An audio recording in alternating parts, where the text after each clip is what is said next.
Indrajit study point में आप सभी का स्वागत है। हम पढ़ रहे हैं क्लास 8 एनसीईआरटी छठा अध्याय है हमारी आपराधिक न्याय प्रणाली का तीसरा भाग, जिसमें हम पढ़ेंगे निष्पक्ष सुनवाई, जिसको बोलते हैं फेयर ट्रायल क्या होता है। निष्पक्ष सुनवाई फेयर ट्रायल क्या होता है, तो इसमें निष्पक्ष सुनवाई की प्रक्रिया को हम जानेंगे। आइए थोड़ी देर के लिए कल्पना करें कि अगर न्यायाधीश महोदय शांति का मुकदमा किसी और तरह संचालित करते तो किसी और तरह संचालित मतलब चलाते तो क्या हो सकता था।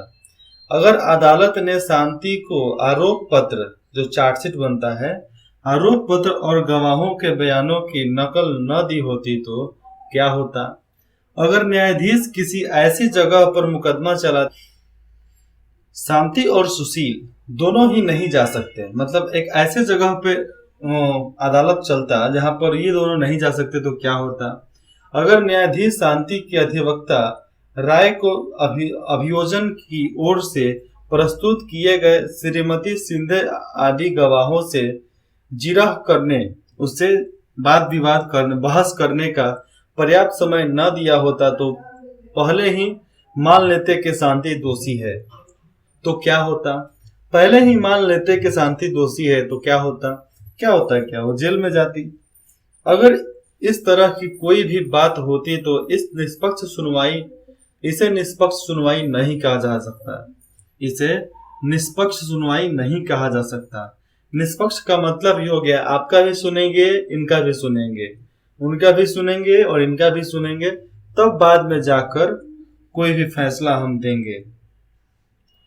इसकी वजह यह है कि निष्पक्ष सुनवाई के लिए कई बातों का पालन करना जरूरी होता है।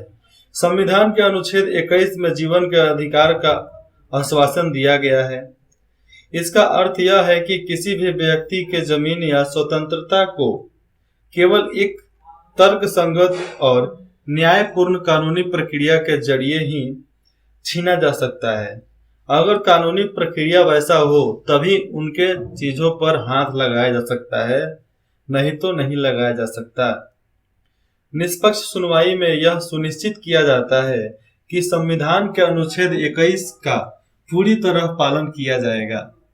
आइए अब चित्रकथा में दिए गए शांति के मुकदमे पर वापस लौटें और एक निष्पक्ष सुनवाई के मूलभूत तत्वों पर ध्यान दें। मूलभूत जो बात है उसको सुने। यहाँ पे देखिए, ये मेरे मुकदमे में कागज है, ये मेरे मुकदमे का कागज है। मेरे मालिक ने हार चुराने का झूठा आरोप मुझ पर लगाया है। उन्होंने शांति के बक्से में 10,000 रुपए मिले थे। उन्हें लगता है कि उसने हार बेचकर यह पैसा हासिल किया, लेकिन यह हम दोनों की बचत का पैसा है। ये शांति का कहना था। कोर्ट में दलील चलता है, फिर से बात होती है, फिर से मुकदमे लड़े जाते हैं और पासा पलट जाता है। एक जो दोषी है वो दोषी नहीं रहता है, वो आजाद हो जाता है, जो आजाद था वो दोषी हो जाता है। सबूत का है सब खेल, मोह माया है सब। पहली बात, शांति को आरोप पत्र और उन सभी साक्ष्यों की एक एक प्रति दी गई थी, कॉपी दी गई थी, जो अभियोजन पक्ष ने उनके खिलाफ अदालत में पेश किए थे। हर चार्जशीट का एक कॉपी दिया गया था। शांति पर चोरी का आरोप लगाया गया था, जो कानूनन एक अपराध है। यह मुकदमा जनता के सामने खुली अदालत में चलाया गया। शांति का भाई सुशील अदालत की कार्रवाई में मौजूद था। मुकदमा आरोपी की उपस्थिति में चलाया जाता था।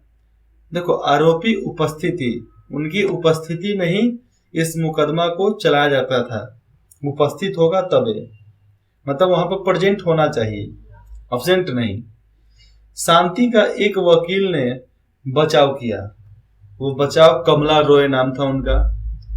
शांति के अधिवक्ता रॉय को अभियोजन पक्ष की ओर से पेश किया गया जितने भी गवाह पेश किए गए, सारे गवाहों से जिरह करने का मौका दिया गया, मतलब उनसे बात सवाल जवाब करने का मौका दिया गया। अधिवक्ता रॉय को शांति की ओर से गवाह पेश करने का अधिकार दिया गया कि आप शांति की ओर से गवाह को पेश करो। हालांकि पुलिस ने शांति के खिलाफ चोरी का मामला दर्ज किया था, लेकिन न्यायाधीश ने उसे निर्दोष मानते हुए मुकदमा चलाया। अब अभियोजन पक्ष के निर्णायक रूप से सिद्ध करना था, मतलब अब निष्पक्ष और पक्ष के रूप से निर्णायक रूप से सिद्ध करना था कि शांति ही दोषी है कि नहीं है। इस मुकदमे में अभियोजन पक्ष ऐसा नहीं कर पाया। महत्वपूर्ण बात यह है कि न्यायाधीश ने अदालतों के सामने पेश किए गए साक्ष्यों के आधार पर ही मुकदमे का फैसला सुनाया। न्यायाधीश ने शांति की कमजोर स्थिति की, जो उनकी गरीबी थी, कमजोर स्थिति के आधार पर बिना सोचे समझे यह फैसला नहीं ले लिया कि वह सचमुच चोर है। इसके बजाय न्यायाधीश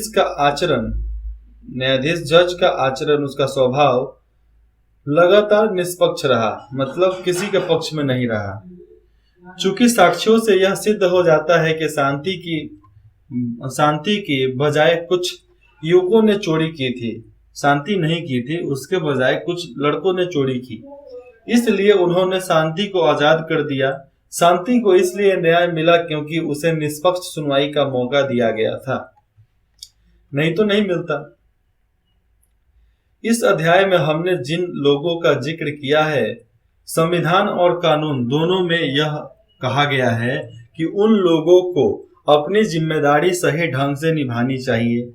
इसका मतलब यह है कि प्रत्येक नागरिक, चाहे वह विभिन्न वर्ग, जाति, धर्म और वैचारिक मान्यताओं के हो, किसी भी मान्यता से वो ताल्लुक रखते हो, उससे आते हो, चाहे उसके अंतर्गत आते हो, चाहे कोई भी हो, उन्हें निष्पक्ष सुनवाई का अधिकार दिया जाएगा, चाहे वो गरीब से गरीब हो, चाहे वो नेता प्रधानमंत्री भी काहे ना हो।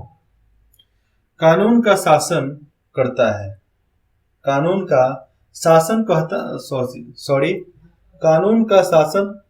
है कि कानून के सामने हर व्यक्ति बराबर है। ये कानून के प्रक्रिया के अंदर आता है। अगर प्रत्येक नागरिक को संविधान के माध्यम से निष्पक्ष सुनवाई का अधिकार न दिया जाए तो इस सिद्धांत का कोई खास मतलब नहीं रह जाएगा। उसके बाद से कानून मानेगा कौन? अगर संविधान के अनुसार, कानून के अनुसार अगर नहीं चला जाए तो संविधान मानेगा कौन? इसी सवाल का जवाब ढूंढने के लिए हर चीज को कंट्रोल करके चला जाता है कि सब कोई इसकी इज्जत करे। अब यहां से सवाल शुरू हो जाते हैं। पृष्ठ 74 पर मोटे अक्षरों में जो प्रक्रिया लिखी गई है वे सभी निष्पक्ष सुनवाई के लिए बहुत जरूरी हैं। शांति के मुकदमे के इस विवरण के आधार पर अपने शब्दों में लिखिए कि निम्नलिखित प्रक्रियाओं का आप क्या मतलब समझते हैं। खुली अदालत, सबूतों के आधार पर अभियोजन पक्ष के गवाहों से जिरा बातचीत। अपनी कक्षा में चर्चा करें कि अगर शांति के मुकदमे में निम्नलिखित प्रक्रियाओं का पालन न किया जाता तो क्या होता। इसमें देखिए, अगर उसे अपने बचाव के लिए वकील न मिलता तो क्या होता। अगर अदालत उसे निष्पक्ष सुनवाई निर्दोष मानते हुए मुकदमा चलाती तो क्या होता। ये देखो जेल में किस तरह लोग दिखते हैं। अभ्यास, यहाँ से थोड़ा कुछ क्वेश्चन है, मैं बता देता हूँ। इसको पूरा करना कोई जरूरी नहीं है, क्योंकि आंसर क्वेश्चन जो भी आते हैं बुक के अंदर से आते हैं, बाहर वाले से नहीं आते हैं। पिसलैंड नामक शहर में फिएस्ता फुटबॉल टीम के समर्थकों को पता चलता है कि पास के एक शहर में, जो वहां से लगभग 40 किलोमीटर की जुबली फुटबॉल टीम के समर्थकों ने खेल के मैदान को खोद दिया है। वहीं अगले दिन दोनों टीम के बीच अंतिम मुकाबला होने वाला है। फिएस्ता के समर्थकों का एक झुंड घातक हथियारों से लैस होकर अपने शहर के जुबली समर्थकों पर धावा बोल देते हैं। जो जुबली समर्थक है उस पर हमला बोल देते हैं। इस हमले में 10 लोग मारे जाते हैं, गोलीबारी से चाहे हथियार से काटकर। 5 औरतें बुरी तरह जख्मी होती हैं। बहुत सारे घर नष्ट हो जाते हैं और 50 से ज्यादा लोग घायल हो जाते हैं। कल्पना कीजिए कि आप और आपके सहपाठी आपराधिक न्याय व्यवस्था के अंग हैं। आप अपनी कक्षा को इस 4 समूहों में बांट दीजिए। पुलिस, सरकारी वकील, बचाव पक्ष का वकील, न्यायाधीश। और उसके बाद से फैसला कीजिए कि क्या हो सकता है आगे। नीचे दिए गए तालिका के दाएं कॉलम में कुछ जिम्मेदारियां दी गई हैं। इन जिम्मेदारियों को बयां और उसको बताएं और दिए गए अधिकारियों की भूमिका के साथ मिलाएं। प्रत्येक टोली को अपने लिए उन कामों का चुनाव करने दिया जो फिएस्ता समर्थकों की हिंसा से पीड़ित लोगों को न्याय दिलाने के लिए आवश्यक है। ये काम किस काम में किए जा सकते हैं, किस क्रम में किए जा सकते हैं? पुलिस, गवाहों को सुनना, पुलिस, सरकारी वकील, बचाव पक्ष के वकील, न्यायाधीश। और कार्य अपने आप में बांटकर इस पर बहस करना है। ठीक है, ये कार्य को बांटकर बहस करना है। अब यही स्थिति लें और किसी ऐसे विद्यार्थियों को उपरोक्त सारे काम करने के लिए कहें जो फिएस्ता क्लब का समर्थक है। यदि आपराधिक न्याय व्यवस्था के सारे कामों को केवल एक ही व्यक्ति करने लगे तो क्या आपको लगता है कि पीड़ितों को न्याय मिल जाएगा? क्यों नहीं? और नीचे वाला लाइन देखें। आप ऐसा मानते हैं कि आपराधिक न्याय व्यवस्था में विभिन्न लोगों को अपनी अलग अलग भूमिका निभानी चाहिए। 2 कारण बताइए। और उसके बाद से यहाँ पर है आरोपी। आरोपी का मतलब होता है जो दोषी होता है। संयग्न, जिससे संदेह हो जाता है। संदेह हो या गिरफ्तार कर लो। जिरह मतलब वाद विवाद, सवाल जवाब करना। और हिरासत मतलब उसको अरेस्ट करना। निष्पक्ष मतलब ना इसके ना उसके तरफ से एकदम मन को बीच रखकर उसके व्यवहार को, उसके फैसला को, उसके समर्थन में साथ देना। किसी भी समर्थन में ना उस पार्टी के ना इस पार्टी के, दोनों के बीच रह के एम्पायर जो बनता है वो एकदम निष्पक्ष रूप से किताब में दिया है। इसका मतलब स्पष्ट या न्याय संगत व्यवहार करना और किसी एक पक्ष का समर्थन न करना, उसी को बोलते हैं निष्पक्ष। किसी अपराध का आरोप लगाना, इसका मतलब साफ है कोई अपराध आप पर थोपा जा रहा है, उसी को बोलते हैं अपराध का आरोप लगाना। गवाह, अगर गवाह का तो मतलब समझते ही होंगे, गवाही। जो आपके बचाव के लिए कोई वहां पर खड़ा हो वही आपका गवाह है। यहाँ पर देखिए चैप्टर अध्याय 6 अध्याय 6 हमारी आपराधिक न्याय प्रणाली यहाँ पर खत्म होता है। हम अगले अध्याय में पढ़ेंगे हास्यकरण की समझ। हास्यकरण के समझ में हम जानेंगे कौन से लोग क्या क्या कैसे जीते थे, उनकी भूमिका क्या होती थी। तो मिलते हैं फिर अगले अध्याय में, अध्याय 7 में। तब तक लेते हैं विदा। इंद्रजीत स्टडी पॉइंट में जुड़ने के लिए बहुत बहुत धन्यवाद। कुछ भी डाउट हो कमेंट करो, अन्यथा मैसेज करो।